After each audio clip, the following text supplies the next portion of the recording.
Hello friends, let's start today's topic. Practical question number 71 from Fundamental of Partnership Firm. Listen carefully. Vikas and Vivek were partners in a firm sharing profits in the ratio of 3:2. On 1st April 2014, they admit Vandana as a new partner for 1 upon 8 share in the profit with a guaranteed profit of rupees 1,50,000. The new profit sharing ratio between Vikas and Vivek will remain the same, but they decided to bear any deficiency on account of guarantee to Vandana in the ratio of 2:3.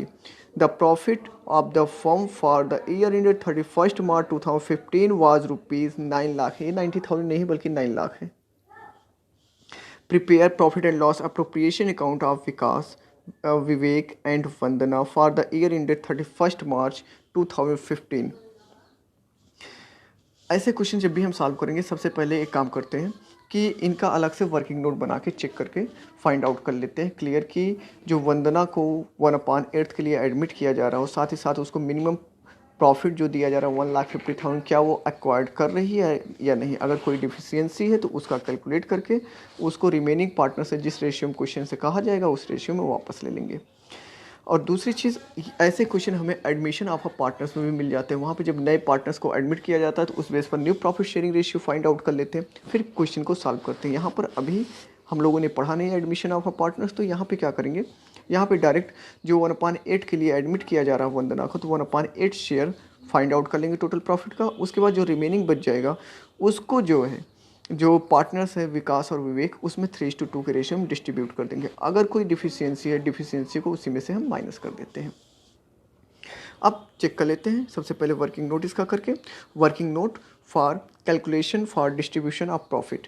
वंदना सबसे पहले जिसको हमने guarantee दे रखा है उसी का निकालते हैं. इससे बेटर ये हो जाता है कि जो डिफिशियंसी है वो फाइंड आउट हो जाता है और उसको वहीं पे कैलकुलेट भी कर लेंगे. इससे बार बार कैलकुलेशन से हम लोग बच भी जाएंगे. और याद रखिएगा ये ऐसे क्वेश्चंस बहुत ही बोर्ड के एग्जाम के लिए बहुत इंपॉर्टेंट होते हैं. 60 से 70% चांस होते हैं बोर्ड के एग्जाम में ऐसे क्वेश्चन के आने का, 3 मार्क्स और 4 मार्क्स में. तो इसका वर्किंग नोट हम लोग चेक कर लेते हैं. Vandana share of profit, total profit during the year कितना है, 9 lakh. 9 lakh into 1/8 is equal to 1,12,500. अब गारंटी कितना दिया गया था, 1,50,000 का. तो 1,50,000 में से हम लोग माइनस कितना कर देंगे, 1,12,500 जो कि उसको मिल रहा है इज इक्वल टू अमाउंट 37,500. तो 37,500 क्या है, डिफिशियंसी ऑफ वंदना. वंदना को 37,500 और मिलना चाहिए. अब इस डिफिशियंसी को बियर कौन करेगा, विकास एंड विवेक. किस रेशियो में बियर करेंगे, 2:3. ऐसा क्वेश्चन में कंडीशन में दे रखा है. तो इस बेस पर डिफिशियंसी अगर कैलकुलेट करेंगे तो विकास को कितना बियर करना पड़ेगा, 15,000. विवेक को कितना बियर करना पड़ेगा, 22,500. अब रिमेनिंग प्रॉफिट फाइंड आउट कर लेते हैं. रिमेनिंग प्रॉफिट जो होगा वो 9 lakh minus 1,12,500 is equal to 7,87,500. ये रिमेनिंग प्रॉफिट हो गया. रिमेनिंग प्रॉफिट को विकास और विवेक में हम डिस्ट्रीब्यूट कर देंगे. ये विवेक है, विकास दोबारा भी लिख उठा, ये विवेक है. तो सबसे पहले Vikas share of profit 7,87,500 into 3/5 is equal to कितना हो गया, 4,72,500. तो विकास की डिफिशियंसी कितनी थी, 15,000. इसी में से क्या करेंगे, माइनस कर देंगे. तो रिमेनिंग कितना बच गया, 4,57,500. अब विवेक का निकाल लेते हैं. Vivek share of profit is equal to 7,87,500 into 2/5 is equal to 3,15,000. इसमें से कितना माइनस कर देंगे, 22,500. ये डिफिशियंसी किसकी है, विवेक की है. टोटल रिमेनिंग कितना बच गया, 2,92,500. ये 15,000 जो है और 22,500 इसको क्या करते हैं, इसमें प्लस कर देंगे. ये 15,000 प्लस हो जाएगा, 22,500 ये प्लस हो जाएगा. तो ये अमाउंट ऑफ टोटल वंदना का कितना हो जाएगा, 1,50,000.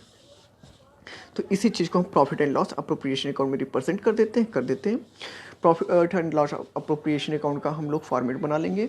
For the year ended 31st March 2015, net जो प्रॉफिट ड्यूरिंग द ईयर है 9 लाख क्रेडिट साइड में रिप्रेजेंट कर देंगे. डेबिट साइड में हो जाएगा to net profit transfer to partners capital account. Already हम लोगों ने कैलकुलेट कर रखा. विकास का 4,57,500, विवेक का 2,92,500 and Vandana 1,50,000. Overall 9 lakh.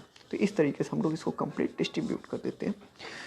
Guarantee के जो भी पोर्शंस थे उसको सॉर्ट आउट करके और profit and loss appropriation account में ट्रांसफ़र कर देते हैं। ये क्वेश्चन कंप्लीट हो गया। Now next question, question number 75, X and Y were sharing profits in the ratio of 2:1. On 1st April 2014, they admit Z for 1/4 share in profits. Z is guaranteed a minimum profit of rupees 1 lakh for the year. Any deficiency in Z's share is to be borne by X and Y in the ratio of 3:2. Losses for the year ended 31st March 2015 amounted to rupees 1,20,000. Record necessary general entries.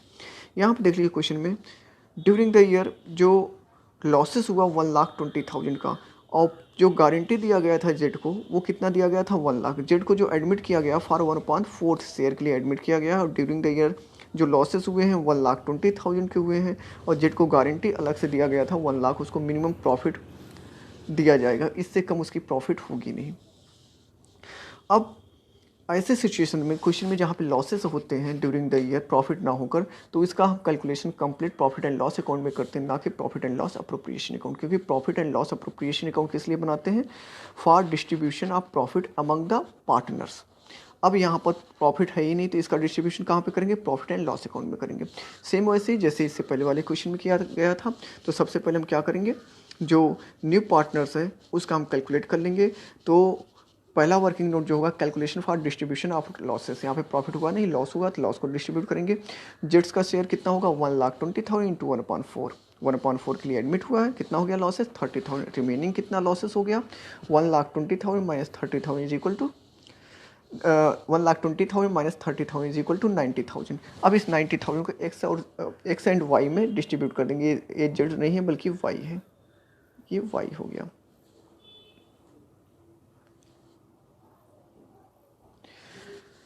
Access share of loss 90,000 into 2/3, 2:3 profit and loss profit sharing ratio है। 2/3 हो जाएगा कितना? 60,000। Y's share of loss 90,000 into 1/3 is equal to 30,000। Complete हो गया। अब इस base पर हम क्या करेंगे? First journal entries pass out करेंगे, क्योंकि क्वेश्चन में दिया है रिकॉर्ड नेसेसरी इंट्रीज। तो फर्स्ट जनरल इंट्रीज इसी बेस पर, इस वर्किंग नोट के बेस पर हमने यहाँ पे देखिए पास कर लिया। तो जब लॉसेस से डिस्ट्रीब्यूट करेंगे, इससे पार्टनर्स का कैपिटल क्या होता है? डेबिट होता है, क्योंकि पार्टनर्स का कैपिटल डिक्रीज होगा। तो X's capital account D R 60,000 calculate किया हमने। Y's capital account D R 30,000 ये यहाँ से कैलकुलेट करके रिप्रेजेंट कर दिया। जेट्स capital account D R 30,000 to profit and loss account 1,20,000। Narration loss of rupees 1 lakh divided among the partners in their profit sharing ratio. Now अब जो डिफिशियंसी फाइंड आउट करेंगे, जो 1 लाख की गारंटी दी गई थी जेड को, उस बेस पर डिफिशियंसी फाइंड आउट करेंगे और उसको रिप्रेजेंट करेंगे। तो डिफिशियंसी कितना हो जाएगा? टोटल जो गारंटी दिया गया था 1 लाख का, ड्यूरिंग द ईयर जेड को जो लॉस हुआ 30,000 का, तो टोटल ओवरऑल डिफिशियंसी हो गया 1,30,000। 1,30,000 कौन बियर करेगा? एक्स एंड वाई करेंगे, 3:2 के रेशियो में करेंगे। देन एक्सेस डिफिशियंसी हो जाएगा, टोटल जो बॉर्न करेगा कितना? 1,30,000 इंटू 3/5। यहाँ पे एक इंपॉर्टेंट चीज़ है जो हम लोग सबसे ज़्यादा गलतियाँ करते हैं कि 1 लाख की गारंटी दी गई है तो 1 लाख को ही सब कुछ समझ लेते हैं, 1 लाख को ही हम लोग क्या करते हैं? एक्स और वाई में डिस्ट्रीब्यूट कर देते हैं, जबकि ऐसा नहीं, क्योंकि लॉस ड्यूरिंग द ईयर हुआ और 30,000 क्या किया है? जेड ने बियर किया। ये देखिए यहाँ पर जेड ने क्या किया है? बियर किया है। और जब लॉसेस का बियर किया है तो 1 लाख ऑलरेडी उसको गारंटी मिला था, 30,000 का उसने क्या किया है? डिफिशियंसी लॉसेस बियर किया है। तो टोटल जो उसको मिलेगा अमाउंट वो कितना हो जाएगा? 1,30,000। Means 1 lakh plus 30,000 is equal to 1,30,000। और बियर कौन करेंगे? एक्स और वाई बियर करेंगे। देन एक्सेस का कितना बियर करेगा? 1,30,000 इंटू 3/5 कितना आ गया? 78,000। वाई कितना बियर करेगा? 1,30,000 इंटू 2/5 कितना हो गया? 52,000। तो इस बेस पर हम क्या करेंगे? इसकी भी जनरल एंट्रीज पास आउट कर देंगे। ये देखिए सेकंड की जनरल एंट्रीज है। अब एक्स एंड वाई दोनों बियर करेंगे तो इनका कैपिटल डेबिट होगा, और जेड क्या होगा? इसको गारंटी दिया गया था, प्रॉफिट उसको मिलना ही चाहिए उतना 1,30,000 ओवरऑल, तो इसको क्या होगा? इसका कैपिटल क्रेडिट हो जाएगा। देन जनरल एंट्रीज होगी X's capital account D R 78,000, Y's capital account D R 52,000 to जेड्स कैपिटल अकाउंट 1,30,000। अब देखिए यहाँ पे ऑटोमेटिक आके गारंटी जो एडजस्ट हो जाएगा कि 30,000 यहाँ पे जेड को क्या हुआ था? डेबिट किया गया था, यहाँ पे जेड को क्रेडिट कितना किया गया? 1,30,000। मीन्स टोटल जो जेड्स का कैपिटल क्रेडिट हुआ कितना हुआ? 1 लाख। 1,30,000 ये देखिए क्रेडिट बैलेंस, 30,000 कौन सा बैलेंस? Debit balance. तो टोटल जो उसका अकाउंट कैपिटल क्रेडिट होगा कितना, 1 लाख, और 1 लाख की गारंटी दी गई थी। तो इस टाइप के क्वेश्चन को ऐसे सॉल्व करते हैं। Thank you.